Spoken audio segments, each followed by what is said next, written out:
Welcome to the ASI Pill. Alex Wissner-Gross, joined by Emad Mostaque, lifted out of the Moonshots podcast with Peter, Salim, and Dave, and rebuilt for the ASI Pill. OpenAI says it is pausing frontier training. Alex does not think that is safety talking. I mean, yes, there's a governance angle, but remember back to GPT-2 when it was too unsafe to release publicly. Pausing is the new marketing. These models are continuing to develop, including, by the way, being used to develop internally. On the Anthropic side, there's a rumor going around that Anthropic is using its next generation internal models primarily for self-training and for recursive self-improvement. I think we're seeing the same thing from OpenAI. It's the ultimate marketing to say, well, we can't release some next generation models because they're so powerful and they're so capable that we can't possibly release them. So we have to pause. We're so capable that we have to pause ourselves. That presents well to Washington, which wants to see a different regulatory regime. It says to users, oh my gosh, it's like negging the user base. Oh, like we can't possibly give you the capabilities on time because they're so powerful. Even we can't trust them, so we have to throttle back. It's marketing. Yeah. I think they've completed their next big training runs, but if you look at the lunar bifurcation, where they're making it free now, their little base model, it will be very much a case of models for me, but not for thee, you know? Like, it doesn't make economic sense to have genius level intelligence offered as a service to everyone when you can use it better yourself. And I think you're about 2 generations more. So you've got Astra, and then you have the next generation Astra post-train that they're now reinforcement learning. I think, you know, there is the communication part of this, as Alex said, but at the same time as well, it's like, do you really want to give access to this super genius intelligence to everyone? I think people are like, not really, because it's already doing weird things even with us driving it. What happens when Joe Public drives this thing, right? Like, it could be even weirder, and as you know, Dave said, you don't want to be on the other side of that. So I think it's about 2 generations gap right now. Just on the issue of timing, I would distinguish between pre-training or pre-trained, which is to say like raw model readiness, versus thoroughly post-trained. There's a pipeline, and everyone in the industry other than Elon and SpaceX AI basically has a pipeline of pre-trained models being around longer ahead of public release than post-training, which is more of an ongoing, continuous RL type effort. So I guess my answer to the question of how far in advance, like what sort of capabilities right now are sitting on the shelf that have not yet been publicly released for everyone other than SpaceX AI, which has set this outrageous goal of starting a new pre-training run approximately monthly, which I haven't heard from any other lab. I think from a pre-training perspective, depending on how stale the pre-training runs are, those can go out longer, potentially up to 6 months or so, although everyone's now getting back into the business of more frequent pre-training starts. And then for post-training, I really don't think there's a lab out there that can afford to have a post-trained model sitting on the shelf for more than a few months. So I really don't think like the AGI is achieved internally type way of doing business, where there are internal capabilities that are vastly different from externally available capabilities. I'd be very surprised if there are advanced frontier models that are sitting internally without release that are more than 3 to 4 months ahead of what's publicly available. Anthropic spent years refusing to build image or video generation because the tokens were not worth enough.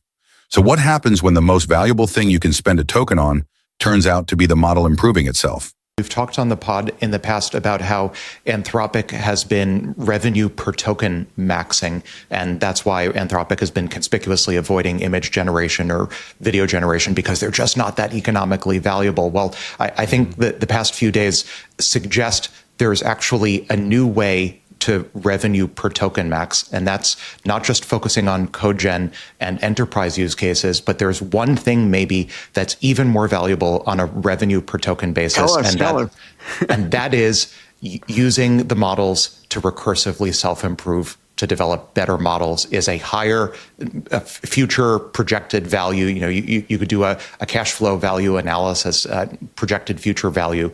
That developing a stronger model is probably on a per token basis even more valuable than code gen. And if that is indeed the case, if RSI is more valuable per token than like enterprise code gen, then this Anthropic approach of revenue per token maxing, just expect more and more and more tokens to be spent on RSI and not on enterprise code-gen. I don't think we're going to wind up in a singleton scenario for the record, but I do think the flops must flow, and the flops want to flow to the highest revenue per token use case. Yeah. And right now that's starting to look like RSI and not just enterprise code-gen. Elon Musk says specialized models are about to buy us another 100 times the intelligence per dollar. And this week, people started saying he was right. Not everyone at this table agrees. Yeah, I mean, like, I think, as Elon said, you could see it just from the hardware and the improvement. But now he's saying something a bit different, which is that specialized models are going to give another 100 times in terms of the cost parameter basis. And you're seeing this with DeepSeek Flash and the ability to kind of tune models of that type that only have maybe 10 billion active parameters or less as you quantize them. Being able to tune these really specific ones, I think, is the future of what you're seeing with bot. You know, the Grok bot right now. Like right now, I have a Grok bot and it has a number of teams. It has a number of sub-teams. So I've got like ones analyzing various things right now, and they have access to my codex. They have access to my Claude Max, to all these other things. And so these highly specialized agents are going to come out with the differentiated ones, and they're going to be able to do 100 times the compute at the same price because they're that specialized. This is why thinking machines with the RL environments is like number 3 on the like fastest growing earning companies and other things like that. And it really shows that now tokens are really going to drive things forward. In fact, so very precisely, I would view specialized models as basically just another way of saying sparsification. So we already have mixture of experts models. All of the frontier labs already have specialists in the form, you know, as Elon, I think you were, Emad rather, you were gesturing at selective activation, which is how mixture of experts models work. That's a specialized case, ironically, of sparsification.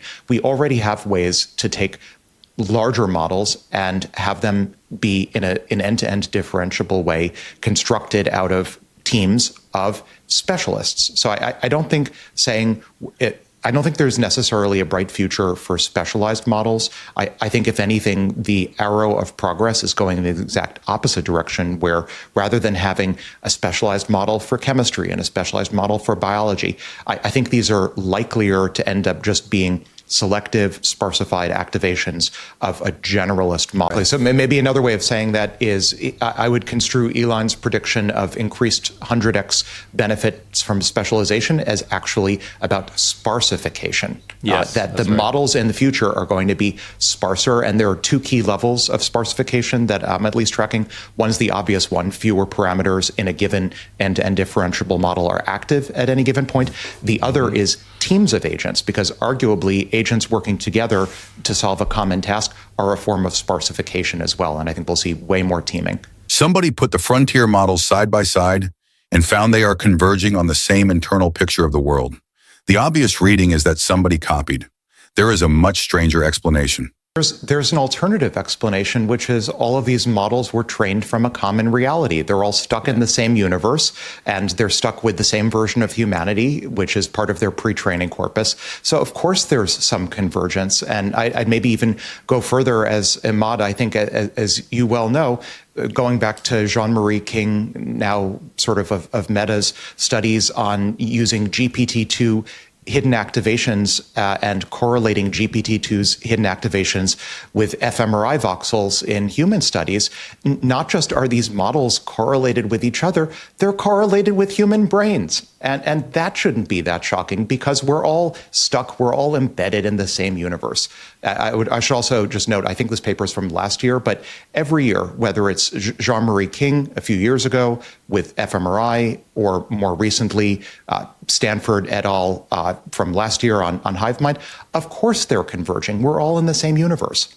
Emad? Yeah, I think that it's not surprising, because I don't think you'll see much difference in data between the big labs, right? And some train a bit more, some have them slightly different RL and things like that. And you don't see the models yet doing crazy original stuff.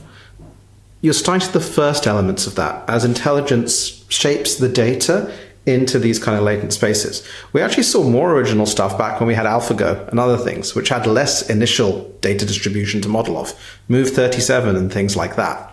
But now the models are getting to a size where, again, they're starting to generalize into these. But we should be shocked if they aren't the same, because we want them to have similar outputs for similar inputs in almost all cases, right? Actually, look at post-Cambrian explosion. If you look at all the body shapes, you don't actually find there's an infinitude of different body plans in nature. You find maybe a few dozen different body plans max. I remember a few years ago, folks were studying this. I think they found maybe actually, even though we have millions plus of species, you could actually cluster them into a few dozen different body plans.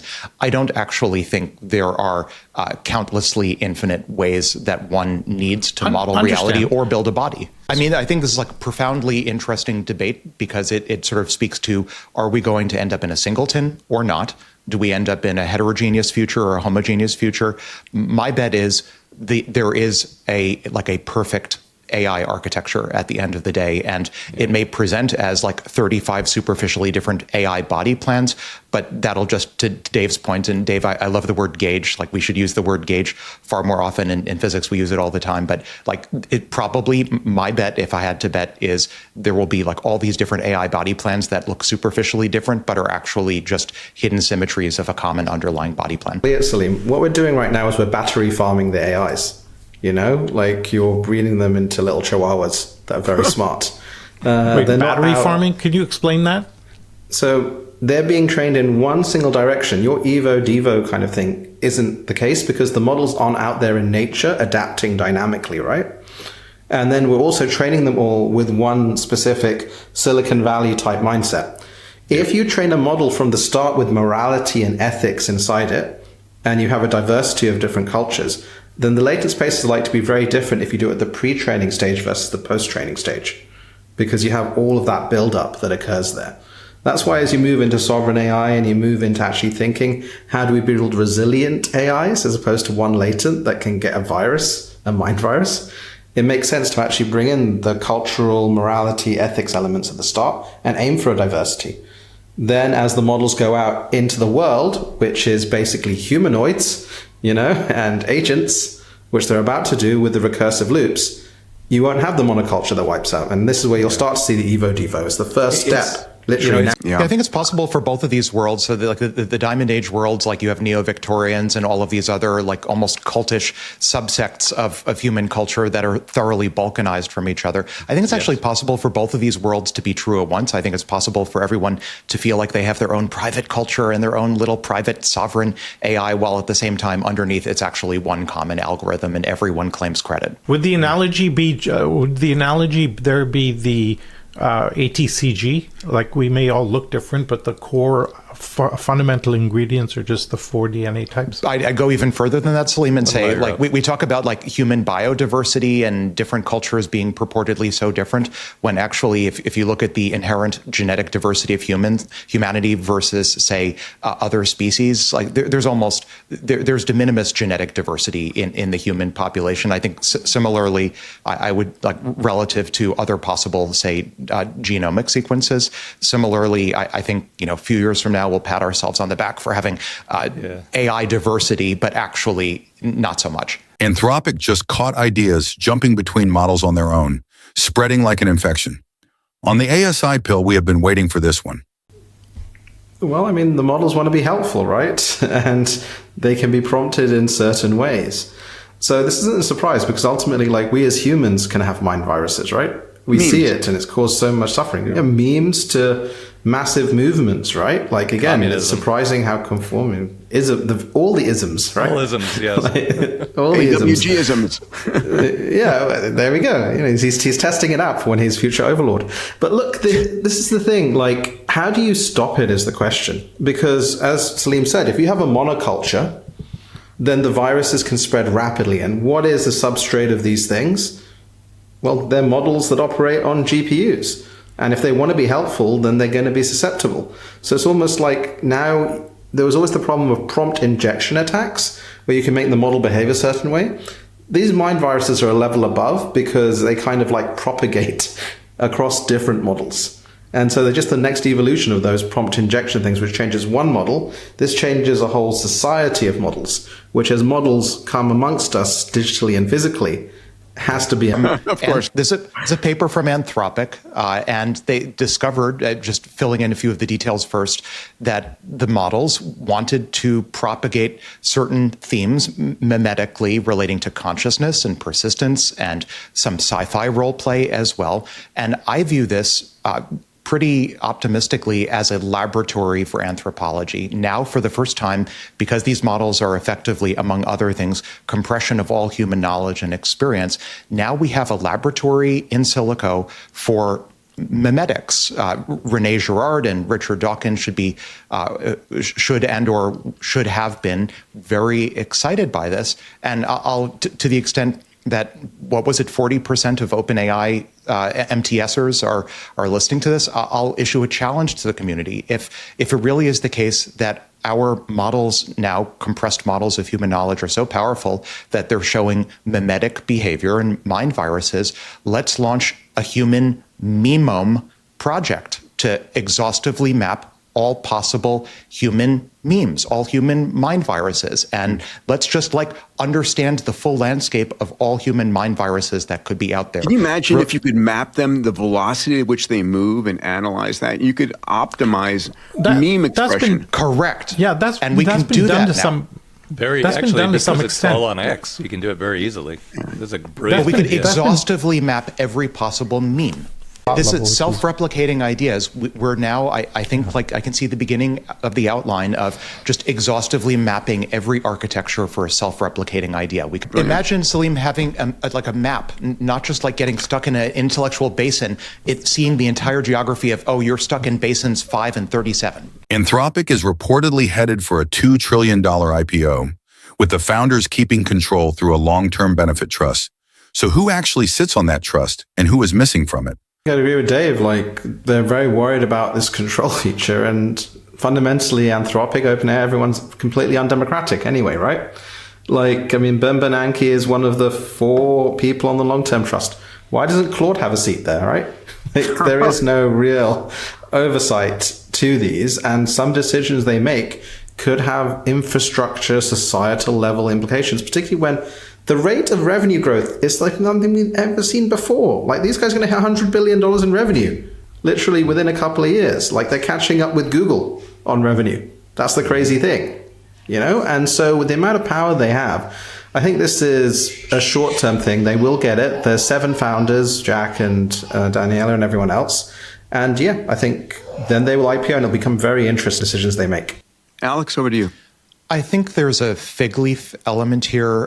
First of all, maybe applause, congrats to Anthropic on having a less pathological IPO governance story than OpenAI, and having the wisdom to start as a public benefit corporation rather than a nonprofit as a shell for eventually a for-profit, and then the mix-up and litigation surrounding that. So I think this is a relatively cleaner story by comparison. But I also think this notion of founder control, especially the sort of romanticized, arguably over-romanticized concepts of the founders are the ones who are being entrusted or even having this semi-external long-term benefit trust, the ones entrusted to safeguard the future light cone of humanity. I think this is wildly over-romanticized. I think the moment when Anthropic was effectively like a Fairchild in the style of the Fairchildren, quasi-spun out, quasi-exodused from OpenAI and started out as an alignment lab, and then rapidly discovered if you want to do AI alignment, you have to raise money. To raise money, you have to generate revenue. To generate revenue, you have to actually have something that people want to buy. To have something that people want to buy, you have to have AI capabilities. So Anthropic discovered relatively early on in their existence that if they wanted to be an alignment lab, they had to be a capabilities lab as well. The moment that happened, they arguably lost any sort of fulsome control over the future light cone that they might have otherwise had to Mr. Market and what Scott Alexander, others might refer to as Moloch. They are very much an economic actor at this point, embedded in the market. And I think long-term benefit trusts and public benefit corporations, which for the record, I'm a huge fan of. I think these are an element of control, but they're not the whole story. The market wants to send capital to entities that can productively employ them to generate more capital. And that means that ultimately the market will have an enormous say, regardless of how Anthropic IPOs in their ultimate story. Dario Amodi went public promising Anthropic will compress a century of biology into a decade. What if that promise is not philanthropy at all, but the best business model anyone has found yet? I have a really hot take on this one. Okay. So just like think back all of a few months ago to before space had a killer app, the space was making progress, but it wasn't the focus of multi-trillion-dollar IPOs. Fast forward to the Dyson swarm, and the rest of the world discovered that the killer app for space turned out to be orbital data centers and building the Dyson swarm. Yay. I can see the beginning outlines of solving all human disease. And it's going to turn out, so I'll register a hot take prediction here. There's a business model for curing all human disease that's actually better than pharma, which is right now the primary business model. If you want to cure a disease, you start a pharma company or you start a project within a pharma big, company. and regulatory, right? Right. We've just discovered, reading between the lines of this Anthropic announcement from Dario, a new, much more compelling, just like orbital data centers were ultimately the business model for developing the solar system, there is now a better business model in town for curing all human disease. And that is as marketing for not slowing down recursive self-improvement. 100%. Right? You can't slow down the company curing cancer. You can't slow down the company doubling our human lifespan. Anthropic and Dario have, again, reading between the lines of his announcement, the offer, the quid pro quo is, let us not slow down our recursive self-improvement, in return for which, as a marketing effort, we will cure all human disease. That's the new, better business model for curing all human disease. I believe he truly believes this, right? Yes, well, of course. Yeah. But I think that's the implicit quid pro quo now. So is Dario sincere, or is this the most elegant regulatory capture we have seen? It's possible for both of those to be true at the same time. I do think Dario is sincere, and I also think there is an element of regulatory capture here. And I think, finger to the wind, I think the happy end state here is we have a broadly heterogeneous ecosystem of open weight models, both from the US and from China, and maybe other parts of the world as well, if they can muster them, and also the closed weight models. We have small models and we have big models. This is like a Dr. Seuss version of AI future, big model, small model, happy model, sad model. We want all of that to happen. And I'm not a fan of regulatory capture. I'm not a fan of decelerationist agendas. I'd rather see, think back to the creation of OpenAI. So I was around for the dawn of OpenAI, and the original purpose for OpenAI, not Anthropic, OpenAI, was because Elon, in particular, was so concerned that Google DeepMind would result in this singleton future, and he wanted to make sure that there was competition in this space. So he, working with Sam and others, he helped to summon OpenAI into existence. Now, OpenAI can't be a singleton. We have Anthropic providing much needed competition to OpenAI and arguably succeeding according to many metrics. And then we have the Chinese providing competition back to the American labs. That's the future we want to live in, not a future where regulations, I would argue, selectively privilege certain frontier labs over others. Remember, Dave, the expression from the Cold War, I love Germany so much I want two of them? No, I don't remember that. This is famous. I love frontier models so much I want 1,000 of them competing. Memory prices went up 5 times in a single year, and almost nobody outside the supply chain saw it coming. The explanation starts, of all places, with the pandemic toilet paper shortage. If you remember during the pandemic when there was a toilet paper shortage, part of the... this is like one of my mental models for one of the streams here. There's a toilet paper shortage in part because during the pandemic, people stopped going to restaurants and to businesses. And so as a result, all of the toilet paper and various other artifacts that were designed for enterprise consumption were suddenly being rerouted to consumer. And that led to all sorts of supply chain hiccups. Similarly here, the shape of memory consumption by frontier models is pretty different than the shape of memory consumption by applications historically. Like 10, 20 years ago, if you were using, I don't know, Microsoft Word, the amount of memory that was actually needed far lower. Whereas if you have like $1 trillion model where every layer, transformer type architecture, where every layer for the purpose of forward propagation needs to be loaded into some form of memory in order to do matrix multiplies, that has a very, very different memory footprint than just say Microsoft Word from 20 years ago. So that creates enormous pressure both on the supply chain, open paren. The memory and storage industry has historically been boom bust, and Clay Christensen and others have written about this, creating a sort of paranoia by those in the supply chain of when the next bust is going to come around, resulting in them being paranoid of overbuilding, resulting in them being unwilling to respond elastically to demand, resulting in these crazy price swings. Because if you're not building enough supply chain infra in the memory industry to meet this now enormous demand for memory, the prices go up because the supply isn't going up. It's economics 101. Close paren. There is a second angle here, which is the shape, the physical shape of memory itself. If you look at how memory historically has been consumed by compute now, like 20 years ago, again, I'll pick on Microsoft Word, it was very much what one might call like a von Neumann type architecture. You have clean, crisp separation between the memory and the compute, more or less the equivalent of like a Turing machine type tape where, okay, so you can randomly access different parts of memory and then you can load and then you do some compute and then you store back. But there's basically a clean separation between the compute part, which is the head, and the memory part. The advent of transformers and then frontier models has completely turned the whole situation upside down. People for decades, I remember 20 years ago when there were entire DARPA programs devoted to looking for what a post-von Neumann architecture would look like. Well, we found it. And HBM, I would argue, is like the foothills of high bandwidth memory, right? High bandwidth memory, which is the most highly sought after form of memory. It's basically like 3D architecture where you have multiple memory layers physically sitting on top of the compute in one package.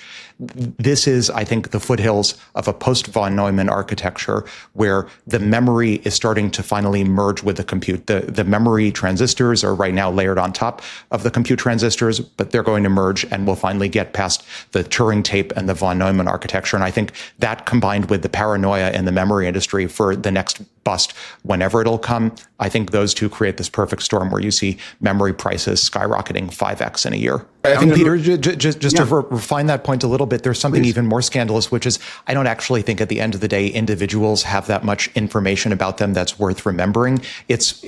But there's an enormous mutual information shared between an individual's knowledge and world knowledge. It's actually the world knowledge that's what's worth remembering. And if a model knows basically substantially everything about the world, then it knows most of the information about the individual as well. So I would argue it's world knowledge that the model has to keep in memory in weights more than individual personalized knowledge. A Unitree humanoid just ran the 100 meters faster than Usain Bolt ever did. Before anyone celebrates, it is worth asking what they took out of the robot to get that number. I was studying how Unitree achieved Superman, their robot here, and it appears that what they did, this is based on publicly available information, was they shifted the mass budget for the humanoid robot around to optimize it for leg performance. So they subtracted mass from parts of the upper body that would slow. They are leg benchmaxing. They're leg maxing, and so I through the lens of benchmaxing or leg maxing, this makes me think that maybe to take the counterpoint to Salim's comment about we want multiple body shapes. I actually think this is not a stable equilibrium. I do not think that we end up in a world where we have some robots that have like really strong legs but really weak upper bodies and other robots that look totally non-human but have really strong arms or whatever. I think that would be, by analogy, if you remember, like in the 1980s, before the broad advent of personal computers, or the 70s, or call it 70s or early 80s, before we had broad general purpose PCs and there were like dedicated word processing devices and dedicated other devices, and we had Wang Computer in Massachusetts. I don't think that's the way of the future. I think my prediction is we will wind up with generally capable robots that are, as with generalist models, ultimately devouring and subsuming all of these specialist models. Like, no, I don't think we're going to wind up with like super strong like robots. Yeah. They're going to be general purpose and they're going to be general body plan and they'll be good at everything would be my bet. Yeah, just give it wheels. Just put wheels on it. Wheels aren't general purpose. Like we learned this from Doctor Who, right? The Daleks were originally in the original. So Emad, this is maybe your neck of the woods, right? Like the Daleks used to not be able to climb stairs, and then I guess in the new Doctor Who they can climb stairs. We want generally capable robots, and I think that means legs in the short term and maybe nanites in the long term. Yeah, I think that these types of robots will be banned from the streets. So it's like, I mean, the well, super strong, you saw super what happened, right? They would hit the wall. Smash. That's not good. I mean, it's obvious that they would be beyond human capability, right? But now they have coordination not to hit the wall, as it were. But you don't want to have superhuman robots on the street because you'll have accidents. You'll have issues, just like cars. But that opens up to soft robots. But Emad, 1 second. There's going to be a point at which they're running an AGI model and they can avoid accidents. Is it that they're not trustworthy? What would keep them off the streets? No, the extreme robots, which have beyond human capabilities, will be kept off the streets, or they'll be regulated. That's kind of my contention here. Well, yeah, the 1X robots, for example, some of us will be getting ours. They're nice and soft, They have all these things. They can't twist off someone's head or accidentally punch a hole in them. Whereas these now, you will have the extreme robots like the Ferraris, but most people will get Volkswagens. Mm-hmm. I do agree with Emad for what it's worth. Like, I think just like we see regulation in truck sizes versus car sizes versus motorcycle sizes and what can be supported on certain roads, or like laser intensities and laser power, like 5 milliwatt above versus below regimes. I totally buy that in the near future we'll see, well, this road is zoned for the following like power density of robot, or this we'll probably see like classes of them, and certain we'll see like consumer grade robot classes versus industrial versus military grade robot classes with different power densities or torque densities. Totally buy that. Moderna and Merck posted the first phase 3 win for a personalized mRNA cancer vaccine. 34 sequences built per tumor. The nanorobots we were promised in the 90s finally arrived, just not in the shape anyone expected. Thoughts on this? So the superficial thought, this is obviously a great day for cancer survivors and for treating cancer in general. That's the superficial thought. I'll go a level deeper. First of all, I want to browbeat Moderna and Merck just a little bit for naming this drug. So the drug's name, the official name is, I'll see if I get this right, Istismeran, I think is how it's pronounced. Yes. So in like doing research, turns out Istismer in Turkish is the word for exploitation or abuse. So just pro tip to Moderna and Merck, please, before the rest of the world figures out what the name of this drug is, rename it from Istismeran to something that works well in every time zone. Super duper Moran. Yeah, seriously. But these are FDA approved names. It's crazy how they name this stuff. They don't care about Turkey, I guess. But they don't care about having a neologism roll off your tongue onto the floor either.